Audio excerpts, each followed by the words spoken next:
Alright, where to begin? I suppose at the beginning would work. Sounds a bit boring, though, so let's jump to the fun bits. Basically, Zeus and Hera were married, and neither of them were the happiest about it. I've heard a lot of different versions of this, and about half of them say that Zeus fell out of love because Hera was a petty, jealous, overbearing bitch. And the other half say Hera was perfect, and it was just Zeus being a slimy, unfaithful cheat. Hell, maybe it's both.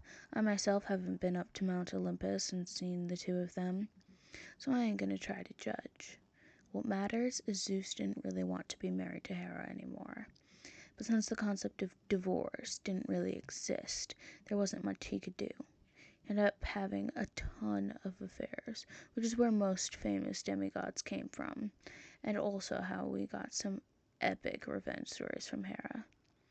Revenge, in this case, of course, being punishing the blameless child for her husband's infidelity. Still, some of them were impressively creative. I digress. What matters at this point was that a sea nymph by the name of Thetis caught Zeus's eye. She was more special than most, though. He took her out on a couple dates, wined and dined her, while Hera was distracted, of course, and then was really shocked. Shocked, because lightning god. Never mind. He was surprised to find himself actually caring about her. Yep, the Sky Father was beginning to catch feelings. However, he knew he was still married and didn't want to risk Hera obliterating Thetis should he get too public with his new love. He needed to know how things were going to turn out, so he did what any sane god would do in that sitch and went to the oracle. I'm sure I don't need to give context on the oracle, right? Mythical soothsayer dispenses prophecies, perfectly neutral, and yet her fates are inescapable, blah blah blah. All the usual mumbo jumbo. Never really liked the idea of a set future, but that's not relevant. The point is, in the midst of a bunch of indecipherable crap about war and death and ankles, Zeus understood one very important phrase. Her son shall be greater than his father. Upon hearing this, Zeus backed the fuck up. He remembered what happened the last time it was relevant that a son was greater than his father. Something Titamatchy. Yeah, he didn't want to deal with it round 2. So he knew he couldn't keep going with Thetis. Much as that broke both their hearts. He figured she deserved something good, though. A consolation prize, if you will. And also needed to make sure that her child couldn't be a legitimate threat. He decided to kill as many birds with one stone as he could, and decreed that she would marry the worthiest of all mortals. One of the very few humans he could legitimately consider a trusted friend, King Peleus. King Peleus, of a name I don't know how to pronounce. Plithia?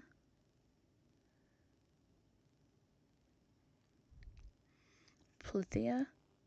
Who the hell came up with that? What ancient Greek piece of... Never mind. King Peleus of Plitha. I love imagining how that conversation went. Plethus, my dude, how's the kingdom? Gone on any heroic quests lately? Oh, by the way, you're getting married. What? I mean, not like you can say no when the big boss says so. So to be married, they were. And Zeus decided they were going to have the best wedding ever. Maybe even better than his and Hera's. He had Hermes send out invites to everyone. All the gods, major and minor, the most important mortals in the world, a bunch of less important mortals, huge sums of nature spirits, even a few sentient monsters and some of the smarter animals. Poor messenger god. Honestly, the dude always gets the shaft on occasions like this. There are always a couple interesting stories that spawned as part of this. There are actually a couple interesting stories that spawned as part of this, like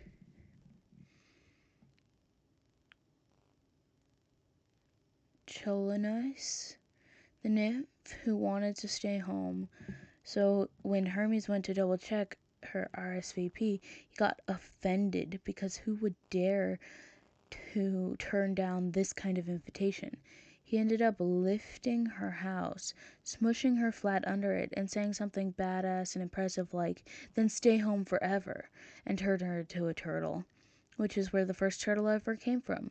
Hooray! However, this also directly contradicts Hermes finding a turtle as a baby and turning it into the first lyre, and that story is more important, so I'm going to consider Cleonus non-canon, unless further evidence presents itself. Why am I getting distracted again? Ignore me. Back to the wedding. So everything's in full swing. The place is lively with all the important mortals here to party, and Dionysus keeping everyone's cups full. People are having a good time, but finally, it's time for the ceremony. Picture it. The groom resplendent.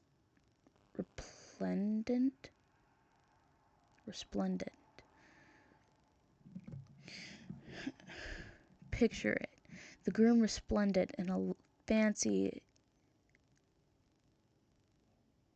Picture it. The groom resplendent in as fancy a tux as he could get.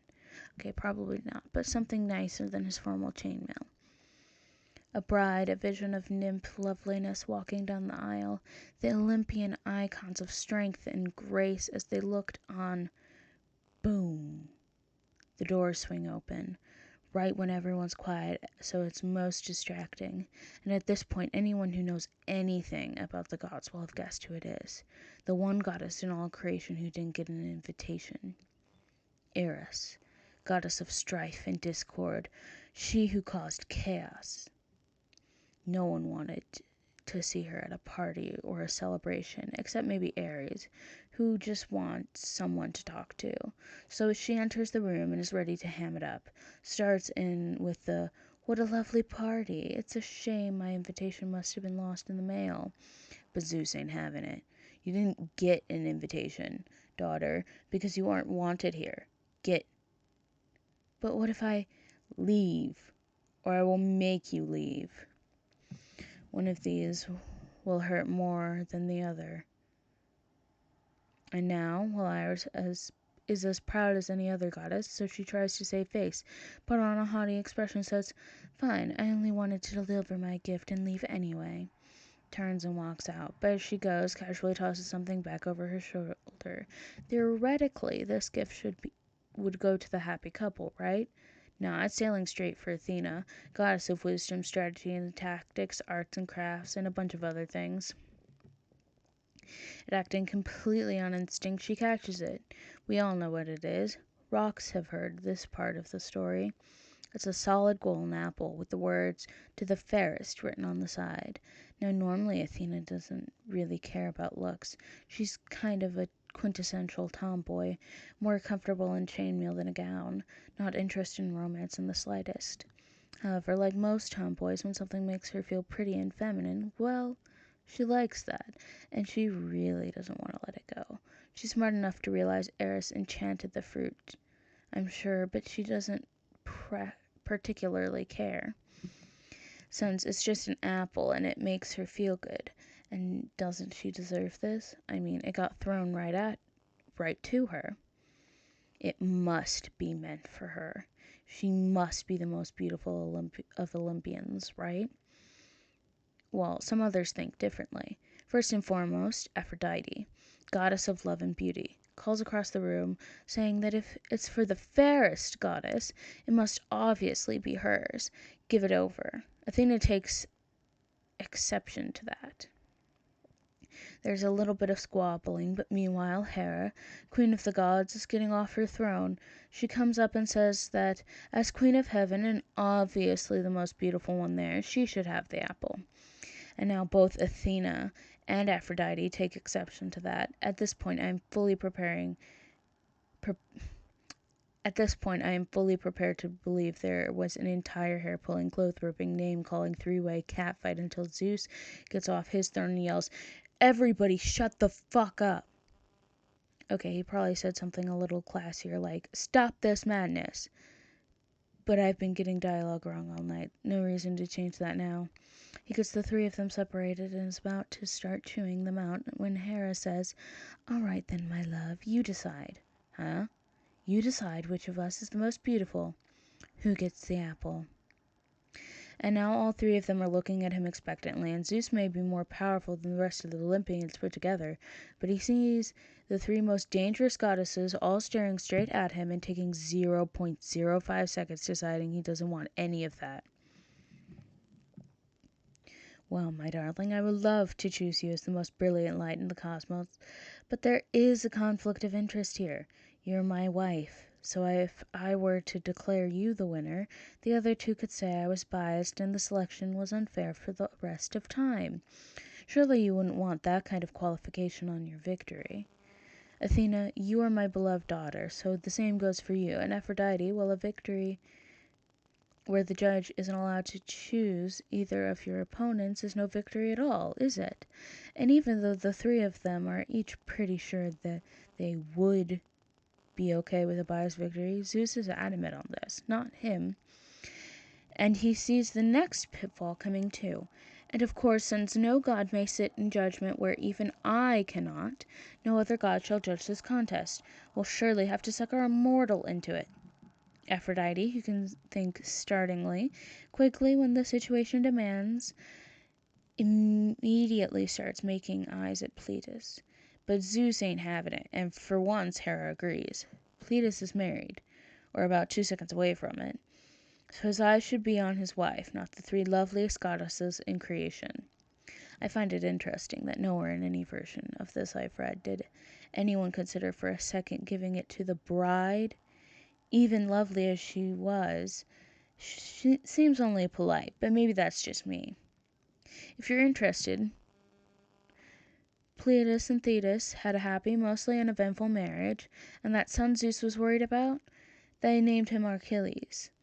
Yeah, we're going to talk about him later, but anyway, Zeus tells Hermes, again, to go out and find the most handsome mortal in all the land to judge the contest. And here enters Paris. This lad has his own entire backstory, which we ain't gonna delve through just yet. But to summarize, Prince of Troy, bandit at birth, raised as a shepherd, not too bright but really good looking. He's chilling with his sheep one day when Hermes appears in a flash of light and says, "Hot ladies incoming, cover your butt." Cover my what? Ah! Sorry, obligatory Lego movie reference.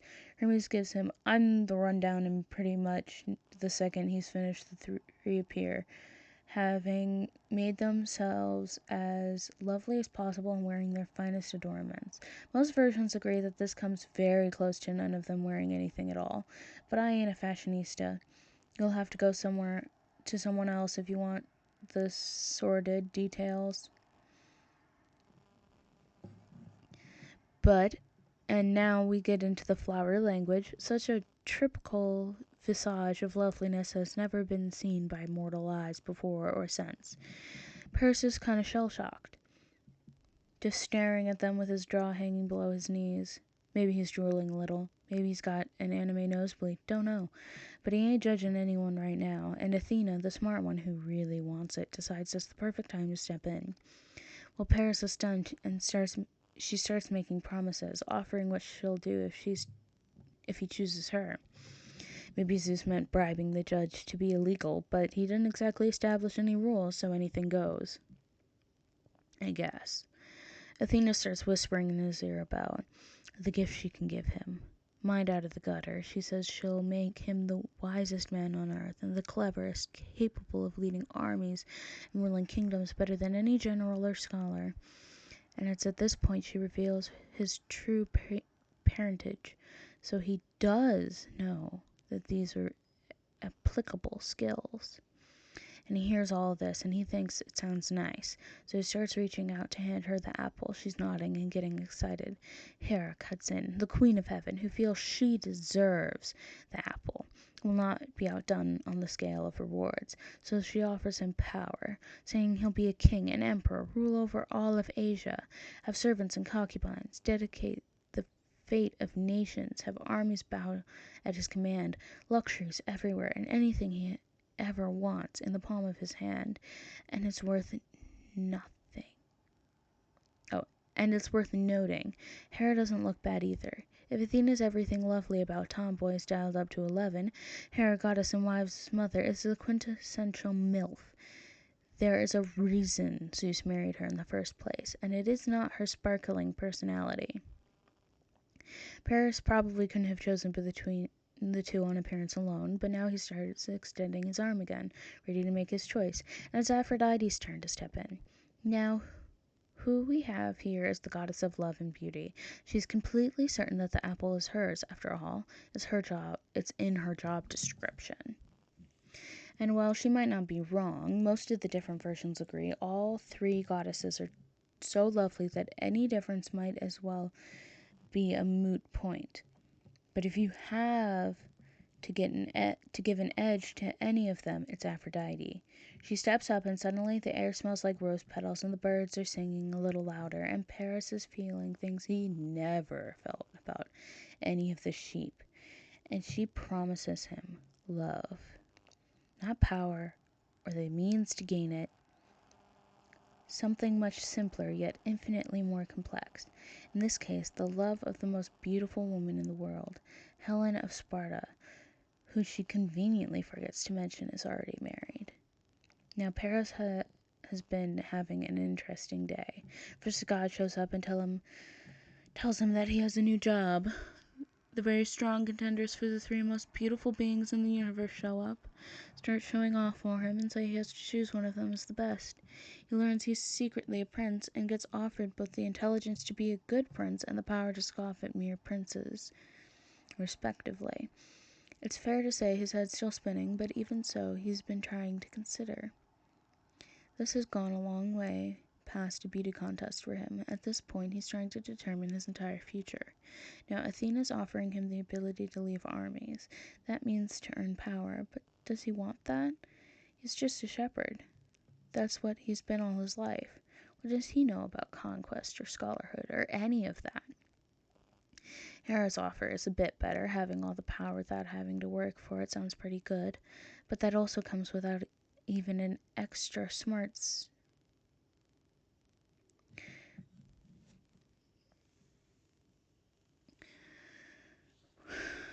Having all that power without having to work for it sounds pretty good, but that also comes without even any extra smarts to manage it all.